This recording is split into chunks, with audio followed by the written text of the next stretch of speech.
पर्ची सरकार का मतलब कि कोई विधायक ने मुख्यमंत्री नहीं बनाया, पर्ची से बने। उनके पास तो बहुत ताकत है, पर्ची सरकार के पास सबसे ज्यादा ताकत है। विधायकों का कोई दबाव नहीं तो विधायक दबाव देकर काम करवाते हैं, मुख्यमंत्री दबना पड़ता है। जब जल्लाल जी आपके ऊपर किसी का कोई दबाव ही नहीं है, कोई विधायक का, फिर आप किस बात की परवाह करते हो? आप कर दो सही काम, अमर हो जाओगे, आपका नाम हो जाएगा। अब हमारी तो भाई उम्र हो गई, उम्र ज़्यादा होने की वजह से मैंने तो पिछला चुनाव भी नहीं लड़ा। ये सोच करके आया कि हमारे आपके साथ खड़ा रहने से किसी का कुछ भला हो जाए तो अच्छा है। अलग अलग राजनीतिक पार्टियों में, अलग अलग जातियों के हिसाब से बंट गए तो आपकी कोई नहीं सोच।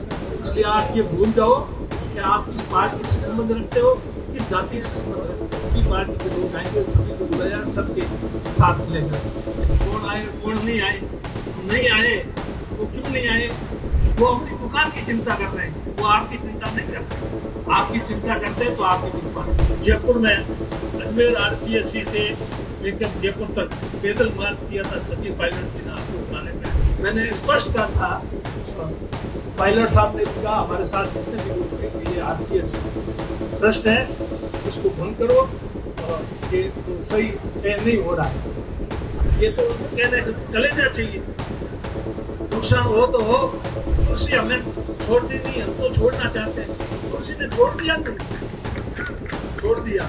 ये जनता है, अच्छों को धूप चटा देती, अच्छों को सिर पे बिठा देती। ये बात सरकार के कानों तक जाएगी, सरकार अगर सुनेगी और अगर उनके कानों पे जुनून नहीं रहेगी तो उसका तो कोई इलाज है नहीं। आपको इतिहास में अपना नाम कायम करना है, बाकी तो क्या, ये पद आज कल जाएगा, हमेशा थोड़ी रहेगा। पद हमेशा किसके पास था, लेकिन आप न्याय और अन्याय देखो। राज धर्म निभाना चाहिए, राज मिला है उनको। ये कह रहे थे सब पर्ची सरकार, मैं कह रहा हूँ पर्ची सरकार का मतलब कि कोई विधायक ने मुख्यमंत्री नहीं बनाया, पर्ची से बने। तो वो तो उनके पास तो बहुत ताकत है, पर्ची सरकार के पास सबसे ज्यादा ताकत होती है। आपको वो कैसे कि विधायकों का कोई उनके ऊपर दबाव नहीं तो विधायक दबाव देकर काम करवाते हैं, मुख्यमंत्री भी दबना पड़ता है। जब जल्लाल जी आपके ऊपर किसी का कोई दबाव ही नहीं है, कोई विधायक का, फिर आप किस बात की परवाह करते हो? आप कर दो सही काम, अमर हो जाओगे, आपका नाम हो जाएगा। युवाओं ने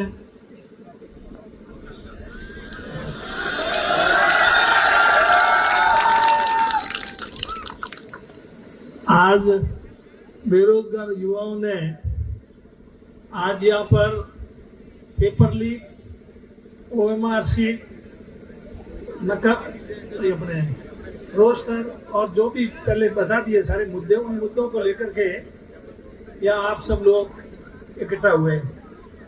हमें भी राजेंद्र जी ने कहा कि आप भी आना, तो उस हिसाब से मैं भी आप लोगों के बीच में हुआ। अब हमारी तो भाई उम्र हो गई, उम्र ज़्यादा होने की वजह से मैंने तो पिछला चुनाव भी नहीं लड़ा। इन्होंने हरीश जी ने, पद्माराम जी ने, इन्होंने लड़ा।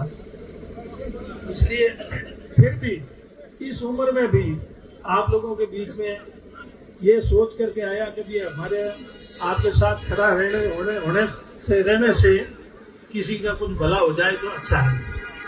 इसलिए हमारे देश ये काम करने की क्षमता है। मेरे से पूर्व वक्ताओं ने सारी बातें कह दी, उनको वापस दोहराने की जरूरत नहीं।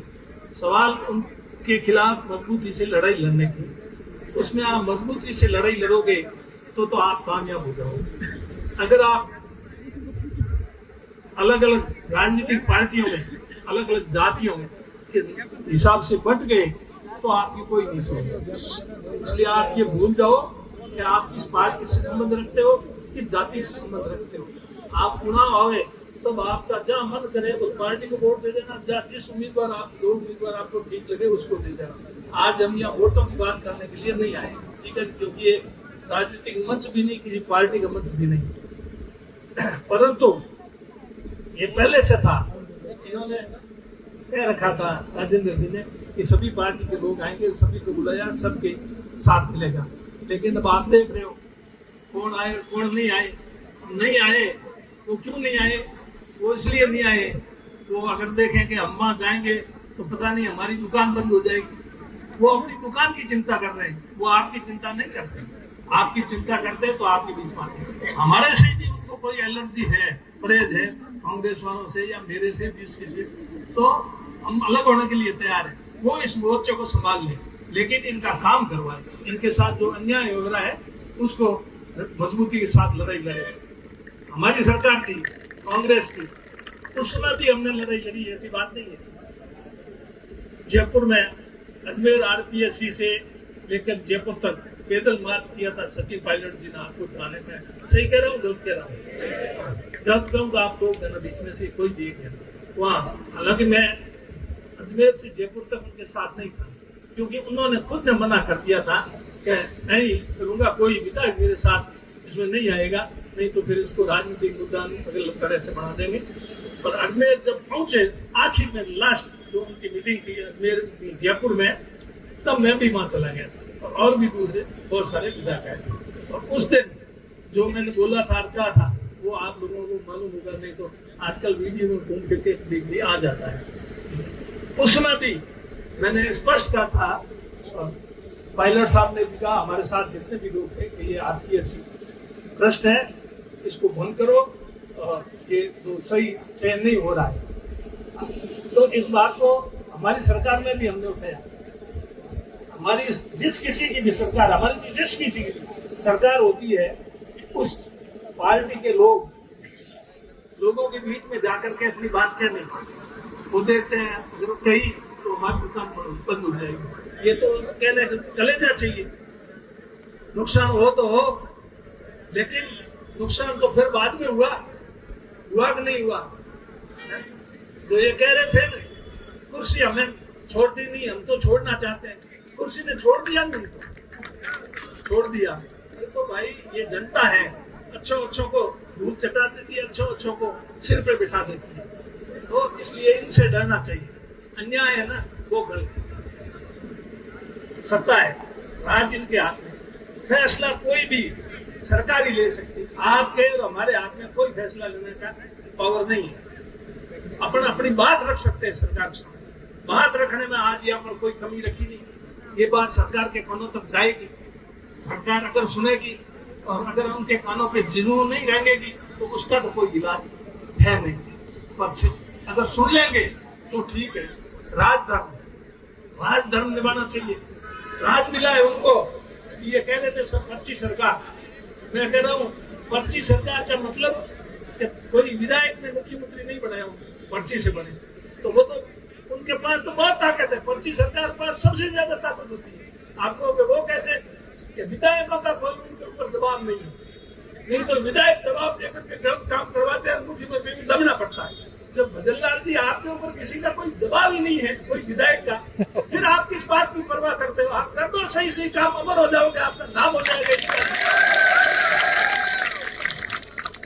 अगर आपको इतिहास में अपना नाम कायम करना है, बाकी तो क्या है, पद आज और कल जाएगा, हमेशा थोड़ी रहेगा। और आप आज हो तो कल इस दुनिया से भी जाओगे, सभी आएंगे, कौन यहाँ इस दुनिया में रहा, और पद हमेशा किसके पास रहा। लेकिन आप न्याय और अन्याय देखो, हमेशा न्याय के साथ खड़े रहो, अन्याय के साथ कभी खड़े मत रहो। ये राजतंत्र का धर्म होता है।